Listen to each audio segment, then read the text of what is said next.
get in focus. You know, you don't want to talk about deck chairs on the Titanic.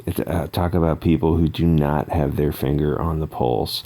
What I mean that is people who are getting excited over the most petty BS over something like this, like outraged enough to travel, to get yourself worked up, to get all that dopamine fired up, to care about people on either side. 100% don't care about you one way or the other. They would, unplug your life support to charge their cell phone, and it wouldn't even be in the red. So do we need more BLT shows and executives in charge of content decisions? Absolutely. Accelerate it. How much gay? All the time.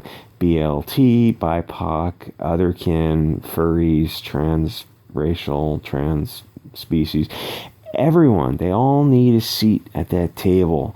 It doesn't matter if they're like 3% of the audience. They need to run Netflix, or at least have a say in the content decisions, which, by the way, is the home of Cuties, the joint Israeli-African kitty diddling project that's still on Netflix.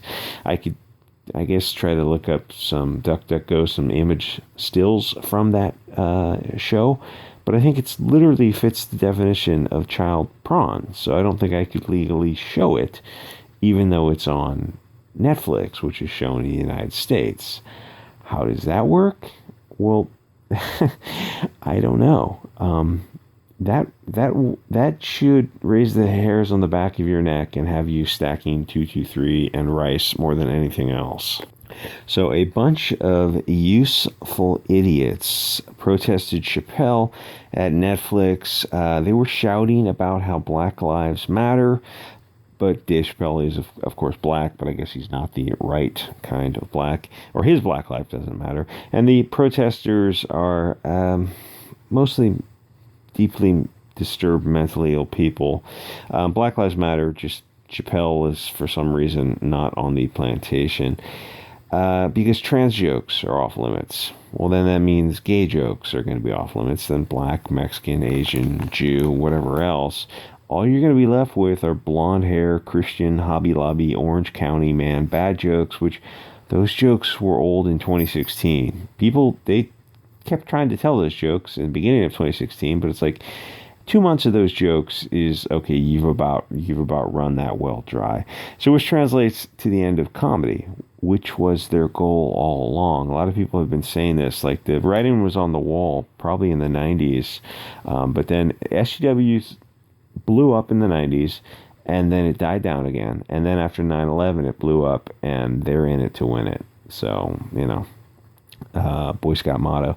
But the white pill will probably be that the rise of underground comedy clubs, which sounds like they could be a lot of fun. Imagine, instead of a hat and coat check, back in the days when people wore hats, you check a cell phone. You get wanded down, you check your cell phone and do a Faraday cage or something like this. SGWs would be begging to get in the door, but, you'd have to screen out the blue-haired weirdos, at least with no recording equipment. They'd be busy taking notes so they could get on Twitter to say how outraged they were for a show that they paid to go to. That's the current stage of SJWs. And, the funny thing is like joking about Civil War, which is probably going to happen. Is like, even during times of war, people still made movies. They still made comics. Like, there still was an economy. There's very few situations, unless it's one village against another village, where it's total war. It's like business still gets done even in the time of war. So the short version is, keep making comic book, guys. If you make everything gay and BLT and BIPOCs, then the shows will be really boring propaganda, and nobody will watch. Dave is funny. Variety magazine on Twitter framed this as some like far-right extremists, some fat Italian guy. Some of these far-right extremists brought a sign that said, "Dave is funny." Obviously, they're transphobic, and literally the Austrian corporal marching in Hugo Boss. So if you're on the left and you're not insane, then, like, why are you on the left? If you're over 25, you probably want to start moving to the right. This is the time to call out those far left, alt left, just nut job people. If you're on the left and you value free speech and not mutilating your child's nuts, then are you really on the left anymore? So, line up for your Mauser or your Hugo Boss. This left wing is going all the way, so you're going to want to pick a side. I'm on the side of free speech and not giving children hormones, the side that doesn't support cuties. Children are not sex toys. That shouldn't be an alt-right talking point. Free speech shouldn't be an alt-right talking point, but oddly enough it is. Very strange days when we've come to a complete new understanding of words that had one meaning only 20 years ago. Good going, left-wing douchebags.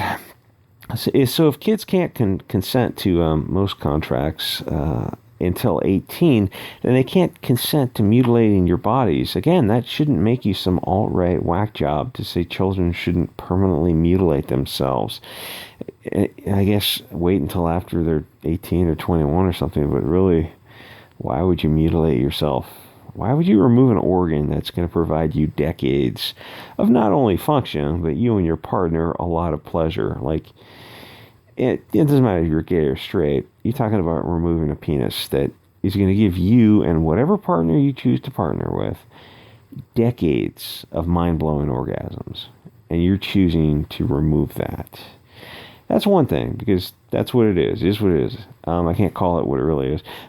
But the doctors that are going through with that procedure, I feel like we should have a redress of grievance towards the doctors who, would seem to be violating the first do no harm thing. Anyway, all this stuff should be obvious, but every day we wake up in clown world, and it's mostly a clown world of our own creation because we didn't do anything to stop it. I don't like Dave Chappelle, so I don't listen. I think he is a guy who has a conflicting narrative in his mind. He's got this blonde man bad thing, but in the back of his mind, he knows the truth. He knows what's up. I mean, he's watching the news like we're all watching the news, so we know what's up. The thing is, it's kind of making him crazy, but I wouldn't consider telling someone else not to watch something that they enjoy. So I see this, the BLT are protesting outside of Netflix, and if it's in LA, it's a little bit far. If it was closer, I'd probably go join them just for the shits and giggles of it. I probably don't look like I'd fit in, but maybe I could wear lipstick or something. Because like I said, accelerate it. And there are some people you see at these protests, like, if I went, you wouldn't kind of just know what side I was on. Like, there's a lot of guys you could look at that and you can just kind of tell what side they're on. So Netflix and Chappelle aren't. Maybe I could wear a dress or something. Maybe not. They're not your guys. They're not worth going to bat for or getting excited over. I'd hate to catch a bullet while wearing a dress. That would just add humiliation to it. They're both whores, but they're whores in different ways. Dave Chappelle is not a real one because he's able to dip a toe into the edgy waters. That's all it is. It's just a toe. No, he's not speaking truth to power. He's pushing a narrative, and he's not being honest. Admittedly, Netflix is a whole nother galaxy of evil, degeneracy, and just filth and cockroaches and scorpions. But Dave being a hero by comparison is still only a relative thing. Netflix may back down on the special, but they paid $24 million for it. They probably made that profit back in the first day, and they definitely got eyeballs and probably got some subs.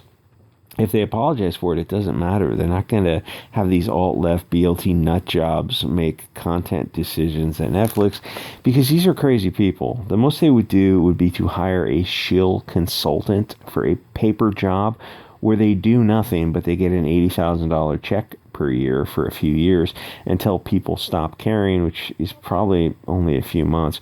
So these protesters are like a hard line in the sand because they're anti-free speech and they want to compel speech in the form of pronouns, which are cringy and lighthearted and frivolous.